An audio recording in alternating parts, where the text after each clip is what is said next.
I want to let you in on a secret.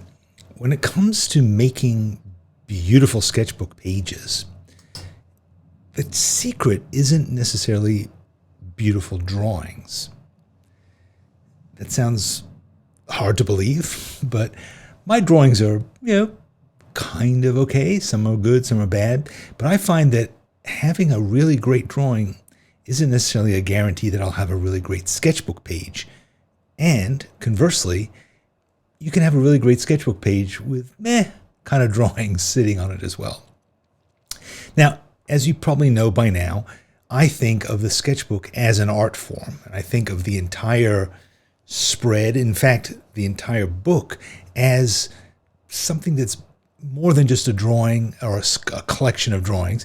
It's a story. It's an opportunity to tell stories about your life, to understand the world around you better, to do all kinds of things that are, I think, frankly, far more interesting than just a bunch of sketches. Sketchy. So what I think that is missing from a lot of people's work, though, is that they don't really think about design. Now, you might say to yourself, well, I'm not a designer. And that's what I say to myself, too. I'm not a designer. I'm just a guy who likes to move things around and make them look better by changing the relationships of the stuff. And you can do the same thing, too. It's really just a matter of trial and error, but primarily it's about trusting your gut. Because I know you have an aesthetic sense. You have an ability to figure out what looks good. You don't necessarily know automatically how to make it look good, but you know when it's right. I know you do because you're a creative person. You're here looking at a video on sketchbooks, so it's something that matters to you.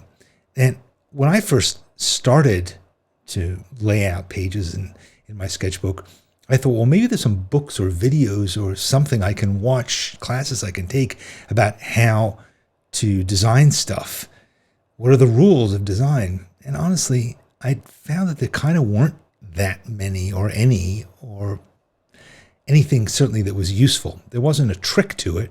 It was really trial and error and practice. And so what I'm going to do today is I want to show you a few examples of ways to think about it, because that might be what you need most, is just to kind of break you out of, I don't know how to do this, and start seeing examples of ways that you could and ways that I do. So I want to take you through a bunch of things to think about and then ways of putting them together that might turn even mediocre drawings into beautiful sketchbook pages. Okay, let's try it. All right, so here we have a typical sketchbook layout, and it's basically a rectangle, and it's made up of two rectangles. And we can put all kinds of things on this page. Let's have a look at some of the things that we could put here. We could put a drawing of a boot, obviously. That might be fun. And also, look where that boot is. It's kind of in the middle. It's kind of on the bottom. I drew it near the edge. Here's a cat. Here's a landscape. It's a landscape that's in a frame, and that landscape goes across the gutter. You see, it goes across the gutter. And you might say to yourself, oh, I never thought you couldn't just draw on one side or the other. No, you can draw right across the gutter if you want to. Or you can do a drawing like this of just a big thing sitting on one side of the page. Another element that we play with is text. I like to call it a headline, call it a caption, call it a title, and you could move it anywhere you want to all over the place. It doesn't have to go in one place. Then there's text. Here's a bunch of text, like stuff that you might want to write about your drawing. You might want to write in your sketchbook. Again, this is an important element in graphic design, is to have words and stuff like that in it. So yeah, that's definitely something we want to think about. Now, one thing that you're going to see in this video is I'm not going to be putting words like this everywhere. I'm not writing lots and lots of words to explain this concept. Instead, I'm going to show you words this way by having basically a bunch of lines, and then we have lines down the side to kind of indicate where the margins are. This is how designers, art directors often indicate where type is going to go.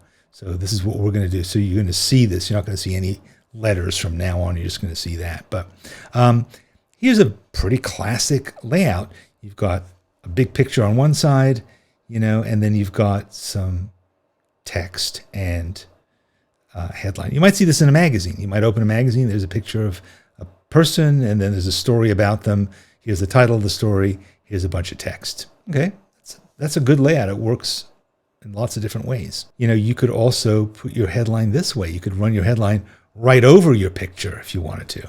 You could make your text in columns like this, and you could have an introductory column. Again, this is the kind of thing you might see in a magazine, you might see in a newspaper, you might see in a coffee table book, but why couldn't you see it in your sketchbook? Again, taking this drawing, and now suddenly this drawing is a lot more interesting than it was when it was just sitting there by itself on a page. Now it's a story. It's dynamic. It's interesting. You're intrigued. Who's this person? What is it about them? So suddenly we've taken a drawing and we've made it into a story. We could also drop this headline here into the middle of the text. It doesn't have to sit at the top. It could be right in the middle. It could have some relationship with this guy over here too, if we wanted it to. So those are all things to think about, the elements that go into your drawing, into your page. There's the drawing itself, and there could be more drawings, and we're going to talk about that. There doesn't have to be just one drawing on a page. There could be more than one. Then there's also text, and I like to use text not just because I want to write a bunch of stuff, which is part of what I want to do because I'm a writer, but also because it's another graphic element, and you can create balances between picture, big piece of type, small piece of type, caption, all these other different elements. They can all slide around until you decide this is the best way that I want to put them. They feel balanced and composed with each other. Another thing, and I'm not going to get that deeply into this video, maybe I'll make another one if you're interested, is typography. Now we think of type, fonts, setting, picking a typeface when we are doing computer design. But the fact is that in your lettering, the style of your lettering, the size of your lettering, the weight of your lettering, those are all things that your just plain handwriting can also reflect, right? So you can write lightly with a pencil, you can write heavily with a brush, and everywhere in between. And you might say to yourself, again, I'm not a calligrapher, I'm not a designer, I'm not an illustrator, I'm not a writer, I'm not a calligrapher. Whatever you're not, you can still do this. Lettering is drawing. It's drawing. You just generally need to slow down. If you have crappy handwriting, it's probably because you don't do it much. And the fact is that if you slow down and you take care with the lettering that you're writing, you can make it beautiful. And if you think about what kind of pen do I want to use? Do I want to use a brush? Do I want to do it in color, perhaps? Do I want to emulate a particular typeface? Do I want to do it in italics? Do I want to do certain words in boldface or in a different color? All those are elements that you can play with. Again, you don't have to get it right away, and in fact, you probably won't. But play with it, try it out, try different kinds of pens, do stuff, but take your lettering and your words seriously, because they are an important part of telling a story, of engaging the viewer, and the way that you write something can often add a lot of interest and story to the actual words themselves. You can have the same exact concept in different typefaces, and it will have a different impact on the viewer. So try it. Play it being a designer. Why not? It's one more fun game that you have to play in your sketchbook, which is to say, I'm going to think about letters and typefaces. Another thing you can think about also is where the elements aren't. In other words, what we call the white space, the blank, the negative space in a drawing where there isn't anything. And that, where there isn't anything, could be a thing where you put something in an interesting and compelling way. So you could balance things out. You could put a little tiny word in a big open space, and it'll be really interesting and dynamic. So think about your negative space as well as you think about your drawing itself. Here's a thing that you see a lot. Here's a nice little drawing of a landscape. And a lot of times you'll see this in a book or a magazine. You'll see what we call a caption, right? So those are words, and sometimes they're big and, it might have the title of it. It might say New York City. And then you might have some lettering underneath it that says something about that picture or when it was drawn or something, some words that are more than just the picture itself. So having this, thinking about this, like what caption can I put on a picture that will somehow make it more interesting? That becomes another element that you can use in your sketchbook and in your design. You can do a big drawing and it can go right across the gutter. Particularly if you're doing urban sketching, it's really nice. Use the whole frame, as it were. And again, it doesn't have to necessarily fill the entire page from top to bottom. You can think about it, again, like a book designer, like a magazine designer would be, and you might have a little headline, a little text. You might have some words underneath it. You might even have a little spot illustration here in the corner that has something to do with something. This is a place where I met a pigeon or chicken or something. So you have here a column of type, but maybe it isn't all that width. So you can have some column that's narrower, and then you have this broad column that goes all the way across. So again, we filled up the page, but we've done it in an interesting way. And that's something you want to do with your page and play with it, is to give the sense of where do I travel around this page? Obviously, I'm going to come and look at the big picture, but then I look at the big word that tells me New York City or something, and then I start to read the text, and then I'm delighted by seeing this little birdie in the corner. He surprised me. I didn't expect that. And now we can take all these different elements that we've played with, big pictures, small pictures, type, columns, captions, all this stuff, and we can fill a page with all these different elements and build it piece by piece. I like to call this nesting, where you take it, you do a drawing, and then you nest something next to it, and then you nest something next to that. Let me show you what I mean. So here we go. Here we have our guy, our head, and then we have a headline that says something about it. Maybe this is about what I did on Tuesday. And here's a picture of Bob, who I had lunch with. And then there's some text about the lunch that I had with him. And then, I went to Midtown and I did some shopping, and I have a little caption about that. And then I saw my neighbor's cat. And then you see the little caption up here?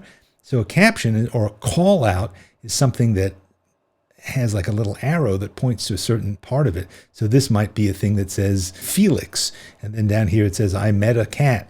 And then over here we continue the story of where we've gone. And then I bought this pair of boots. So these things are all connected. They're all totally different kinds of elements. They're different sizes. But when you look at how they've all nested together, they filled this page like a series of little jigsaw pieces that all came together. And you notice down here that this toe of this boot is pushing this text so that it's kind of wrapping around it. And that's something that you can do as well. So you can have straight margins, but then you can also do word wrap, which you might be familiar with from InDesign. Let's say you did a drawing of this cat and you drew him in profile, and then you did another drawing of him small. That's a perfectly viable sketchbook page. It's got a couple of drawings on it. It's okay. But then let's say we wanted to throw in some text there. So we could have a bit of text that says, here's this cat named Felix, and here's some stuff about him. And then we've kind of joined these two images together with the text. We've also left here some white space, and we might like that. We might say, I feel like I like this. It feels balanced, but I don't actually right now. I feel like it's kind of pulling this whole layout design is kind of moving into this corner. It feels like a little floaty. So I decided I want to fill that with something. So instead of this text, I'm going to put in a bunch of little call outs. And so this might say, this cat had the longest tail I've ever seen. And here it says he likes to wear a collar. And there's just various little bits of story. And again, here in the middle might be a longer piece of text that says something about this cat and, a bit of story. And then the rest of it could just be one word or a sentence. I'm sure you've seen captions and callouts and diagrams and things like that before. I like to draw series. A series is when you take things in a certain category and you draw lots of examples of them. So for instance, this might be different kinds of liquor bottles. You're sitting in a bar and you look at all the liquor bottles above, and then you maybe write a caption underneath that says, tequila. I remember drinking too much of it in high school. And then, bourbon. Ugh, I can't stand the taste of it. And then you write a whole bunch of stuff about it. And then, I don't know, maybe you then have a headline that says booze or something. But you can see how this page feels like a composition. It has a rhythm to it of these elements. They're rhythmic, but they're not boring because each one is similar but different. So it keeps you engaged. I like to track through and read these little stories. And then the headline could just say something like booze, but it could also say something like dry January. It could have some kind of a twist to it, some story that maybe is more interesting, and the text again is adding to the page. So nice piece of composition, a lot of little stories in it, and entertainment. I also like to do what I call a build, and a build is when you take something and you show how it changes over time. So you would do a series of drawings that capture time. So let's say we drew this candle here, and maybe here at the bottom it says something like 6 o'clock. And maybe it's a story of like a wild weekend, a wild dinner party, or maybe it's a story of working too late and burning the candle at both ends. I don't know.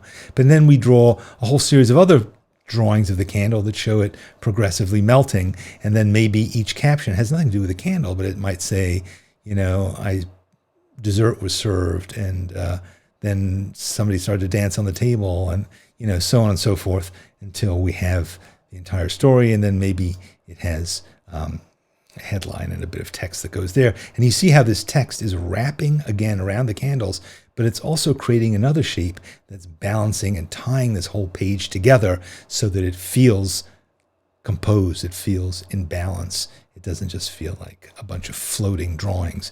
They're tethered together. Another thing I like to do is to draw in boxes. So a drawing can float in space, you not anchor it, or you can do a drawing and you can put a frame around that drawing, a box that holds it and that separates it from everything else. That box could be just a rectangle around a head, let's say, or it could be something that contains a scene where you're seeing some background, but it's almost like a picture that was cut, a photo that was cut out. So the first thing I might do is I might just draw a bunch of squares and shapes across this page. And, I draw them. I certainly wouldn't draw them with a ruler, just draw a bunch of them. And then I say, okay, I'm going to start filling these in, and maybe I'll do a drawing of a guy in there, but I might take some time. I might carry this page around with me for a couple days, or I might take it with me on a trip, and every half an hour, I just do another drawing inside one of these boxes until I fill them up. And they're all different kinds of things. If you see this example, I've transistor radios and rocket ships and birds and dogs and cars, but they're all tied together somehow because they're all within these individual frames. I even left a little bit of space here to put in a bit of text there, and then I'm going to run some text along the bottom. So that is a way of allowing myself to do little tiny drawings that might take me a minute or two to do each drawing, but when you see the whole thing tied together, it has a really pleasing effect. And again, fast and simple, but it looks like a nice piece of composition. Sometimes you do a big drawing like this that goes across the whole page. And let's say I didn't do this drawing in ink like this. It isn't just a big, bold drawing. But maybe this whole page is a watercolor, but now I decide I want to write a story on top of it. So I can write text right over, and you can see the words, but you can see the drawing showing through it. So suddenly I've turned what was a fairly banal watercolor of a bowl of fruit, and I'm turning it into some kind of an exciting story by writing right on top of my drawing. Why not? It's your drawing. You can do whatever you want with it. All right, so lots of different ideas, lots of different inspiration. Play with it. Try it out. There's literally an infinite number of ways of doing this. So, and they all work if they're fitting with your intention and what you want to accomplish. If you do something you don't like, you'll learn something from them, and the next time you'll do it differently. And remember, your sketchbook isn't just a collection of drawings. It is your lab. It is your kitchen. It is your place for experiments. And it is, most importantly, a place for you to tell stories, to share ideas, to use your imagination, to play and have fun. I also like to go and look for inspiration. Go and grab yourself a magazine that you like, or a coffee table book that you like, and open it up and have a look at a random page that you say, this is a pretty cool looking page. Now, let's copy it, break all the elements down. Where do the words go? Where does the picture go? Is there a colored background? What are the different elements? And then I can say, I'm going to do my own version of it. Nobody is copywriting these designs. They're totally free for you to steal. And I'm sure you're not going to stick exactly to what the magazine designer did anyway. You'll make it your own. But if you're stuck looking for inspiration, that's a great way to instantly up your design game by just copying somebody else's. Try it out. I can't wait to hear from you what you thought of this experiment. And by the way, if you're interested in kind of provoking yourself and pushing yourself and you in different directions, check out my new course, The Creative License. It is full of examples like this, and every single day I will give you some kind of a new challenge, a new way of looking at your art and moving yourself into being a more expressive artist, the artist that you truly are. A lot of people who have been taking this class have been really enjoying it, and I can't wait to share it with you. Just check out more about the course at our website, sketchbookskool.com. I'll see you again next time.